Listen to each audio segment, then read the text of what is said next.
High, বিবেক নিয়ে তোমাদের সবাইকে আরও একবার ওয়েলকাম। চলো আজকের দিনটা শুরু করা যাক। আমি আজ সারাদিনে কী করলাম, কোথায় কী করলাম সেটাই তোমাদের সাথে শেয়ার করতে চলেছি। তো এখন আমার স্নান হয়ে গেছে, তো চলো পুরো ভিডিওটা দেখতে থাকো। আশা করি তোমাদের সবার খুব ভালো লাগবে। তো চলো, পুজো দিয়ে নিয়েছি স্নান করে এসে।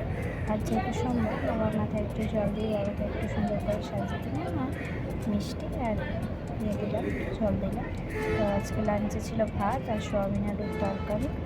তো চলো লাঞ্চ করে নিয়ে আবার দেখা হচ্ছে বিকালে। দেখো বিকালে উঠে পড়েছি, তো পড়তে বসবো, তার আগে একটু দুধ চকোস খেয়ে নিচ্ছি।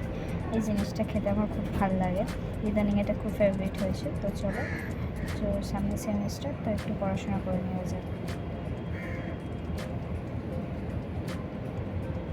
তো ডিনারে ছিল আলু সিদ্ধ, ভাত, ডাল সিদ্ধ আর মাছ ভাজা। চলো টাটা।